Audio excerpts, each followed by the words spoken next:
Next up on the list, Saag Paneer. So saag literally translates as spinach, I believe. If I've got it wrong, let me know in the comment section down below. I apologize, but I believe that's what it is. And yeah, we're gonna make Saag Paneer, or Del's version of Saag Paneer, because I couldn't be bothered to make any paneer because we're already making this massive Indian feast and we don't need another thing on our plate, although you can make it the night before. I'm sure that there's a recipe out there that you can find. Maybe I'll make one day and you can then see how to do that too. But for now, we are not doing that. Also, quite hard to buy paneer in the supermarket. So, controversially, I've got some halloumi. Don't judge me, but why not? Also, it's salty, it's delicious, it fries nice, you get a crispy edge on it. What more could you possibly want? Please, please don't kill me, please. But why not? Sorry. So, saag halloumi. That's what we're gonna call it. That's how it's gonna be labeled. And that's what we're going with. So again, we've got all of our prep ready. I've got frozen spinach here, 500 grams. I have squeezed the living daylights out of it so that there is none of that manky water left. Very important that you do it. We've got onion, we've got a little bit of coriander, we've got some chopped up coriander, a little bit of green chili, ginger, and garlic again. These plates, they keep reappearing with almost the same things on them. That's why the mise en place is so important. I've also got that other little bit of the half a can of tomatoes that I had left from the potato curry. So we're gonna add that in. And then spices. You know, this one, bit of a free-for-all. We're gonna go with what we like. So I'm probably gonna put in a little bit of garam masala, maybe some onion seeds, and yeah, maybe a little bit of chili powder, but we've kind of got a lot of chili going on and other stuff. But what I am gonna do is I'm gonna marinate this halloumi. So super simple. I actually have a tiny little bit of the oil left from the potatoes that was left on the plate. So I'm actually gonna use that because that's yum. But of course, if you didn't have this, which you may not, don't worry about it. We're just gonna marinate it in some other bits. You could do this the night before. We know me. I'm doing it as we're about to make it. But you know, 20 minutes is good enough. You're still gonna get a little bit of flavor in there and you're gonna make it still taste great, so why not? So I'll just do a little squirt more of oil, because obviously we're gonna fry this off in the pan anyway, so it does need a little bit of oil. And then we're just gonna go for a little bit of curry powder and a tiny little bit of turmeric. That's it. Again, just to give it a little bit of salmon. So that I'm just gonna put to one side. We're gonna make the sauce and then we're gonna fry that off and add it in. This one, very fast, doesn't take very long. And you know, you can blend it as much or as little as you like.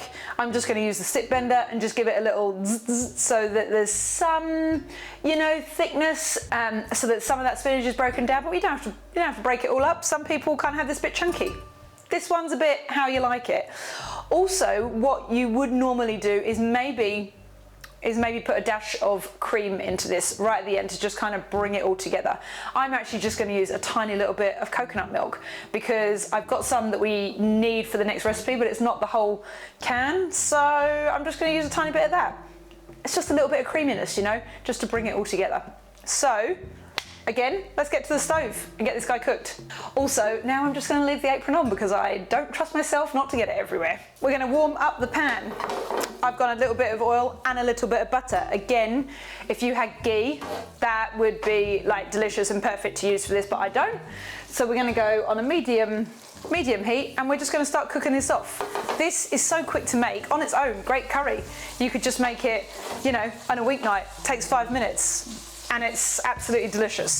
So what we're gonna do is just go in with the onion. I've got about 3/4 of an onion here. Oh, hear that? That's my gas, 1 second. Nothing like quickly having to sort out your ring burner because it's not working. Try again, there we go, that's better. Wonder what happened. Must have knocked it maybe when I was cleaning it. Anyway, so we get in the onion and then our ginger and our garlic, and we just start softening that all off. We're also gonna add in the chilies and just get that all going.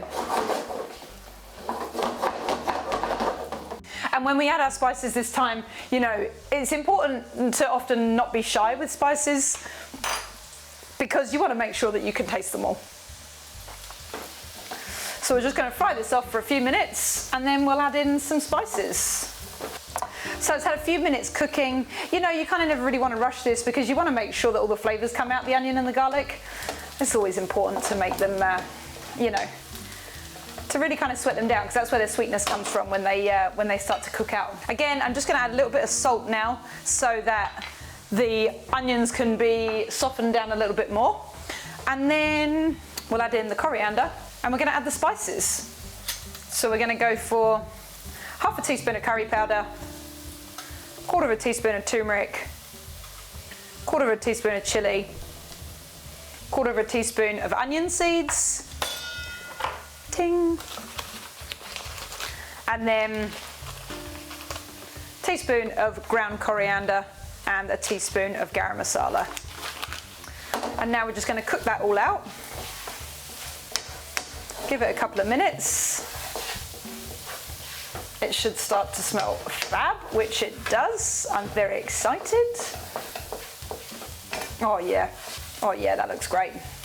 So just a few minutes frying just to kind of get them flavours to come out. And then we're going to add in the tomato. Again, if you had a fresh tomato, you could use that here.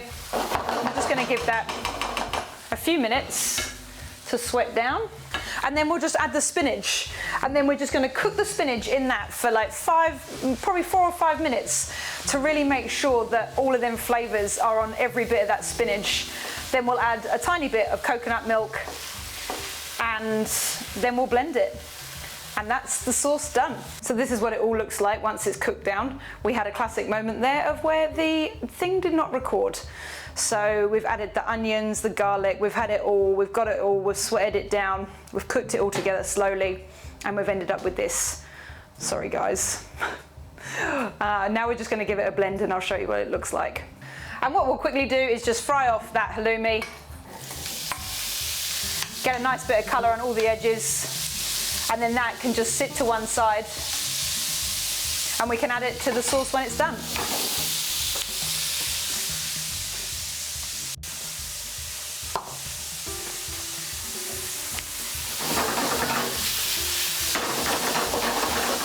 And what's great when you do this is you get some lovely crisp edges on your halloumi. And then also, one time just let them sit so they get a nice hard crisp on the edge.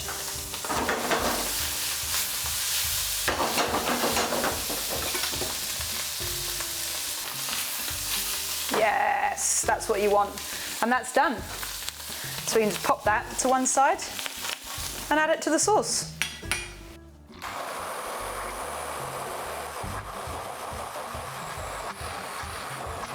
And I'll add just another little dash of the coconut milk. So then we add that back in, and that there is your saag. Done, completed. And then when it's finished like this, then you just add back in your halloumi. Or paneer, whichever it is you're using. Maybe that's why my camera stopped working, because the curry gods were like, hey Adele, you can't put halloumi in a paneer curry. But that's what happened, so apologies for the middle section there where you couldn't see what was happening. That's how it goes sometimes. Even though I've been doing this a while, I still sometimes do not get it right. And that's it. I mean, how incredible does that look? Now, again, we didn't put much salt in this. You've got to remember that the halloumi is salty. So you don't want to add too much salt until you've tasted it all together. So we'll give it a little taste.